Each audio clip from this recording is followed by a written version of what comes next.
Good morning, everyone. It is again another pleasure to be with you today, and I hope this finds every one of you well. Those of you that are having trouble in your detoxifications, hang in there, guys. There's a lot of ups and downs, but I find most of you are doing quite well, and so keep it up. Keep moving down this line. Keep pushing yourselves. Know when to hold them, know when to fold them. Know if you're getting too way out there, sometimes a little balance helps. And so keep going. You guys are kicking butt. I'm just totally grateful and pleased that each one of you are taking this on and understanding these higher principles of nature and of life. I think this is just incredible to see so many of you beautiful souls engaged in this issue here. There's a lot of you fasting right now, and there's been some question about fasting and water fasting. And I have commented on this before, and I don't know if it was Dan or someone was, there was some information that people should just jump right into fasting, and I think we all know better than that. To be honest with you, maybe back in the older days you could jump right into that. But when you take a look at the amount of lymphatic problems, the amount of kidney problems, the amount of adrenal gland problems, which reflects into low blood sugar and low blood pressure. And I think I was telling you about Dimitri here from Switzerland, who we found his blood sugar to be 41 while he was fasting. Certainly your blood sugar is going to go down, but when you get down too low, that's very serious. And so this is something to consider. I think it is much better to build yourself up to fasting. I really do. I think the amount of toxicity that we have inside of ourselves from all the chemicals, from all the makeups that the women have been using, to all the kind of petrochemicals men get into, and women as well, all the lotions and things like this. And then look at the diets, and then look at the air itself. So our bodies are fairly toxic, and given all the lymphatic problems that most people suffer from, water fasting to me is not wise. And I commented on this before, I think it was the last video, about Herbert Shelton and the 12-year-old. So I think that important to build yourself to that. I really do. Some of you that the adrenals are so low you have very little nerve energy. I think it is better to bring in the fruit category, because you're bringing in all this energy, you're bringing in the proper chemistry, you're bringing in the astringents, you're bringing everything that moves lymph, but most importantly, you're bringing the one food, and I'll categorize that as fruits, berries, and melons, but you're bringing in that classification of foods that are neural rebuilders. Because, and we'll read a couple of these questions here, but one was about fatigue. And this is a neurological fatigue. As long as you're digesting fairly adequately, you're absorbing fairly adequately, then you're going to be getting at least carbon and oxygen. You know, you're going to at least get carbon and oxygen. And if you want to get more oxygen, learn how to abdominally breathe, not thoracically breathe. And we've covered this in past videos about proper way to breathe. And so, important to bring in oxygen, of course, but it's important to get those sugars in there as well. Set that aside. That's cellular ATP, adenosine triphosphate. That's cellular energy. Well, aside from that, most of the weaknesses people feel is neurological. And that, of course, is the autonomic nervous system predominantly. And that, of course, deals with the adrenal glands again on top of the kidney. So there's many things one can feel when the adrenal glands are down. Remember, they control mineral utilization, iron, zinc, selenium. You can, they're the cobalts, the precursors for B12s. All these things are dealt with in the adrenal glands. So you see the side effect of that. You can't treat that. Take B12 or take more iron, and we're getting into that isolating of chemistry and the side effect of isolates, because most isolates have side effects. That's why God put everything synergistically bound, magnetically locked. And so we go in and cut these locks with heat, cooking, and things like this, of course, and processing. So really, you have to get back to these adrenal glands in every way. Blood sugar, neurological factors, autonomically speaking, your estrogens and testosterones. All these factors come in these little bitty walnut-sized glands sitting on top of the kidneys. So real important glands, and most people are very, very chronic in those. And this is why it's taking some to get their energy back a little while. That's why you don't want to lose energy with thinking, lose energy with desires, lose energy being upset. Lose energy trying to digest vegetables too much, juice them. There's a lot of ways we lose energy. And so you have to learn how to be in the present moment. That brings the God force through you. Also, the fruits exchange their energy so nice and so sweet to you. And so this is the only way that you can get. Then if you want to use the glandulars or so to pop them up even more. But this is the direction that you can get remedy in. And so there are going to be times of fatigue and extreme fatigue in some cases. And I've told you about a dentist. I guess she worked for this dentist in California, but she had extreme fatigue. She thought she was literally going to die. It put her to bed. She couldn't even get out of bed hardly. And I was a little worried about her too, but she was pumping the juices, she was pumping the fruits and stuff, so I knew she's getting plenty of nutrition and energy. This is a neurological fatigue. And then when she came out of that, I couldn't believe it. She said, "My God, I've never had this kind of vitality. I've never had this kind of energy before." And it was amazing to see that. But to go through it was hell for her. She thought she was going to pass. And she was 60-some years old, So these are the things you have to work through, and always consider those kidneys and adrenals, because again, this is the main factors of the gigantic lymphatic system, which you see now. And looking at this, you start to see it popping its ugly little head everywhere.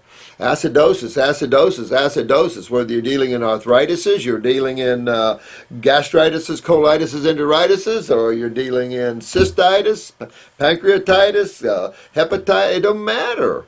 It's just all acidosis. The problem is man's mind has tried to make a million reasons for something that is really only one or two causative factors.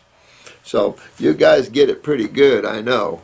But let me go over some of these questions so we don't get too far behind. And Kelly, I'm not going to answer 982 questions. That was insane. What were you thinking? Were you having a moment of relapse? I mean, what would you think about that? That's beyond the scope of reason. Okay, now here's one, and this is Aloha from Ohio. Wait a minute. Ohio now has turned into the next Hawaii. My dear, I love the letter you sent me, my dear.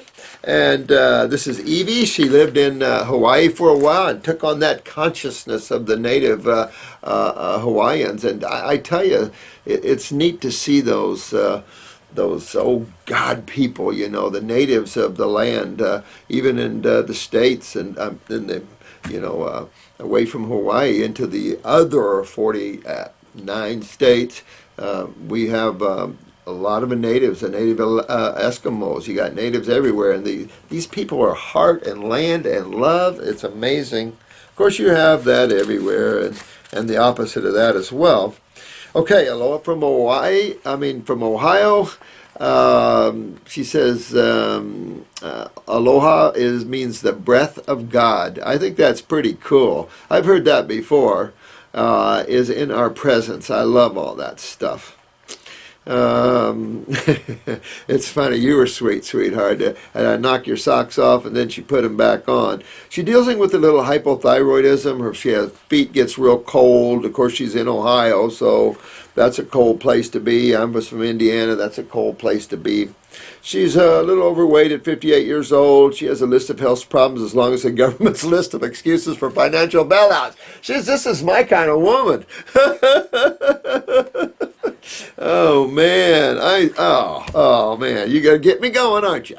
Hypothyroidism is at the top of the list. at the cold hands and feet, low body temp, hair loss. Now, again, I really feel that thyroid has nothing to do with hair loss, although you see it in hypothyroid cases, but I think that's also when you see chronic lymphatic problems in the head area. You know, it's acids that are going to take off the hair. I mean, every time I talk to you guys that have done the chemo routes, hair loss has been a part of that, and so it should be in your face or on your head that acids are at the core issue of why you break down tissue. There's only two sides of chemistry. That's how simple this is. And predominantly, we can go to the acid side. Rarely are we too high on the alkaline side, where we're up into lye or something like that. Dry skin, can't lose weight regardless of exercising. So we're back to a couple things there. If you're exercising and you can't lose weight, what's going on here? Remember, we've been talking about sometimes when you exercise and you're creating all this lactic acid, that the most important thing to consider is the removal of that acid. And if you don't, that sets up acidosis, which sets up edema. And so these are the factors that your body uses. And also your body will use lipids to fight this acidosis. So you got two problems. The use of fats, lipids, and also the use of edema or water to buffer acidosis. So this is going to go back again. You're fatigued. This is going to go back to your kidneys and adrenals again, sweetheart. And of course the weight's going to go back to the adrenal glands again, not just thyroid. Well, thyroid controls the rate of metabolism. So that's how fast you digest your foods. I'm kind of a slow metabolizer, little thyroid. That's the goiter belt they claim around the Midwest there. And so we all tend to have a little low thyroid. And they always said it's because of the low iodine in the soils. Me, I think it's the heart of dairyland. And we're all clogged up from all the dairy foods. I think that'd be more appropriate because that's what I've seen in the Midwest. And it's all over, no question. Even in the UK, you know, they talked about, in Portugal, you know, I was telling some lady to get off these milk she was on. She said, well, you Americans taught us to drink it. And I'm going, what? I said, what are we, there we go again. There's America again, right there, reaching out to Portugal. She also has fibromyalgia. Now, we can put all this together. Here's lower back, right? So we can put all this together, right? Lower back, kidneys, right? L4, L5, remember that. That's the kidney vertebrae. So here we've got the adrenals. We got the kidneys. We know she's not filtering, so therefore she has systemic, meaning head to toe, acidosis, meaning fibromyalgia. Or you could say lupus, or you could say any arthritis, or you could say Lyme's. You could say anything you wanted down that line because you're walking down that line. Same line, systemic acidosis. Call it with whatever, and whatever factors you see in the blood is just cofactors or side effect factors of acidosis and what tissues are involved, whether you're looking at proteins, cancer markers, antigens, I don't care what you're looking at. These are all byproducts of acidosis. Matter of fact, if you look and realize that most symptomologies are really based on acidosis and the corresponding effect upon that relative tissue, you're going to see that particular type of thing happen. You'll see your weaknesses or your weaker areas genetically more problematic than you will any other area first. So that's what gives everybody a little different twist on the same acidosis. You'll have someone have fibromyalgia, and yet someone will start developing tumors, and yet everybody's at a different level on this, which gives medical doctors a fit because they start seeing everything as individual problems, not looking at the whole and as a systemic issue. And I think that's been their failing, and they have to get to that and start looking holistically at everything and start looking at chemistry and physics and the interaction of that by ingestion, whether it's by what you eat, by what you drink, by what you put on your skin, or also by what you breathe in. I mean, this is all how you bring the world of chemistry inside, and that is everything. Chemistry, at that level, we could say, at the level of a chemist, we could say everything is chemistry. And there is the good and the bad.